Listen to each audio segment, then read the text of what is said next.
일반 은총에 덧대어야 할 균형. 인간이 하는 그야말로 모든 일들을 소중하게 여기는 법을 배웠다면 기독교 신학에서 말하는 이른바 일반 은총의 영역으로 진입한 셈이므로 이 대목에서 그 개념을 정확하게 파악해 두는 게 좋겠다. 크리스천들은 구원의 은혜를 전혀 경험해보지 못했음에 틀림없는 사람들, 그러니까 그리스도를 따르지 않는 사람들과 공동으로 가진 게 있을까? 하나님은 온 인류에게 은총을 베푸시기 위해 더 광범위한 차원에서 문화적 상호작용이 일어나게 하셨는가? 성경의 답변은 예스다.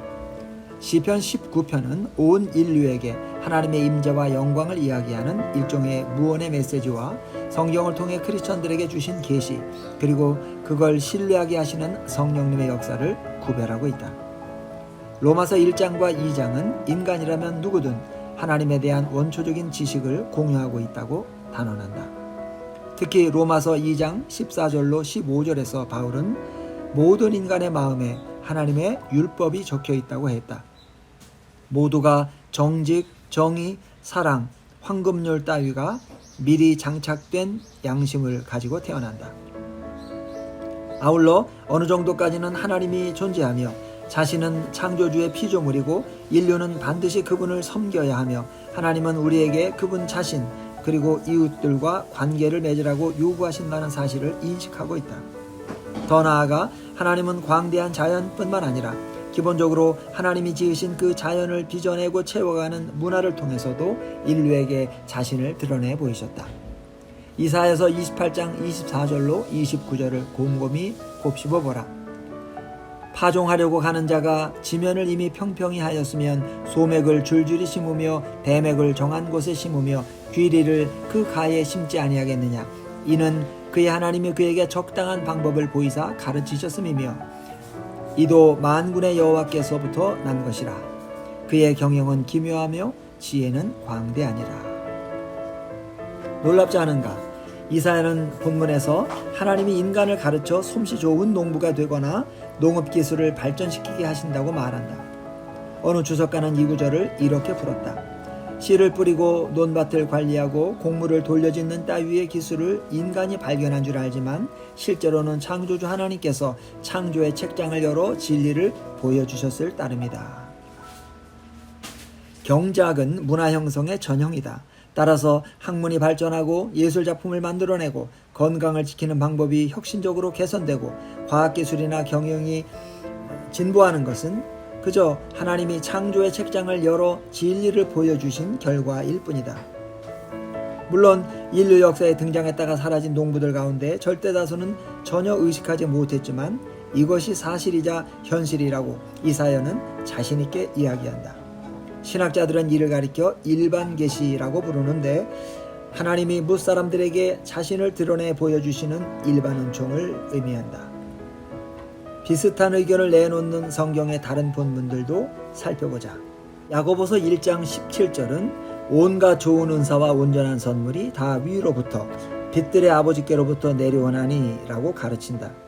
선하고 유익한 일들과 지혜, 정의, 아름다움 따위는 누구의 손에서 빚어지든지 모두 다 하나님에게서 비롯되었으므로 은혜의 또 다른 형태의 은총이라는 뜻이다.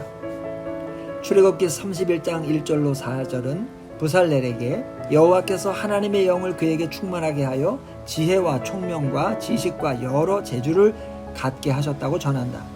예술적인 재주가 하나님으로부터 왔음을 볼 수 있는 대목이다. 그런 점을 고려한다면 작곡가의 도덕적 영적 상태와 상관없이 모차르트의 작품을 하나님의 음성이라고 평가했던 살리에리의 판단은 정확했다. 이렇게 하나님은 일반 은총을 통해 인류에게 축복을 베푸시고 거룩한 자녀들이 하나님을 모르는 사람들과 협력하며 유익을 얻게 하셨다. 그러나 보편적 계시에는 균형을 잡아야 한다는 엄격한 제한이 따라붙는다. 로마서 1장 18절에서 바울은 불의로 진리를 막는 사람들을 언급한다. 여기에는 양면이 있는데 장 칼뱅은 그 실체를 근사하게 정리했다. 우선 세속적인 저술가를 지목해서 이렇게 적었다. 그 사람들 가운데 빛나는 찬양할 만한 진리의 빛은 죄에 물들고 온전함에서 벗어나 뒤틀린 인간의 정신을 하나님이 탁월한 선물로 덧입히고 장식하신다는 사실을 가르쳐준다. 하나님의 영을 유일한 진리의 원천으로 여긴다면 하나님의 영을 모독할 심산이 아닌 한 진리 자체를 거절하지도 그 진리가 드러나는 자리를 경멸하지도 않을 것이다. 성경이 육에 속한 사람이라고 부르는 사람들은 예민하고도 날카롭게 열등한 것들을 파헤쳤다. 그러므로 순수성을 잃어버린 뒤까지도 하나님이 인간 본성에 얼마나 많은 선물들을 남겨주셨는지 그 사람들의 사례를 보면서 깨달아 알아야 한다. 칼뱅은 여기서 하나님이 거룩한 형태로 지음받은 인간들 모두에게 은총을 베푸신다고 설명하지만 그 직전에 분명히 밝혀놓았다. 비록 왜곡되고 타락한 인간의 본성에도 얼마간의 불꽃들이 어렴풋이 타오르고 있기는 하지만 그럼에도 불구하고 그 광채는 지독한 무지에 가로막혀 제대로 빛을 내지 못한다. 인간의 정신은 둔해질 대로 둔해진 탓에 진리를 추구하고 발견하는 일에 얼마나 무능해졌는지 모른다 라고 말했다. 완전히 상충돼 보이는 두 측면을 단 몇 쪽으로 이처럼 깔끔하게 통합해낼 수 있는 사람이 또 있을까? 자, 예수님을 믿지 않는 사람들은 진리를 분간할 수 있는가? 그렇기도 하고 아니기도 하다. 칼뱅은 로마서 1장을 꼼꼼하게 짚어나간다. 첫째로 세상에 중립은 없다는 점을 인식해야 한다. 그리스도를 주님으로 고백하는 게 영원한 진리에 부합됨에도 불구하고 예수님을 구세주로 인정하지 않는 사람들은 하나같이 궁극적인 진실을 바라보는 그릇된 시각을 가지고 살아가는 것이다. 누구든 그리스도나 자신 가운데 어느 한쪽을 부정하는 세계관에 따라 움직인다. 객관적이거나 중립적인 인간은 없다. 아무도 이 문제를 피해갈 수 없다. 그러나 설령 그릇된 세계관을 가졌다 해도 하나님과 창조, 인간의 본성, 구원의 필요성 같은 성경적인 세계관의 몇 가지 측면들을 파악하고 인정할 수 있다는 것이 일반 은총이라는 교리다. 하나님은 사람의 마음을 작동시키는 시스템 중에서도 가장 깊숙한 자리에 거룩한 스토리를 심어두셨다. 하나님과 선을 인식하는 이런 부류의 지식을 1차적 신념이라고 부른다.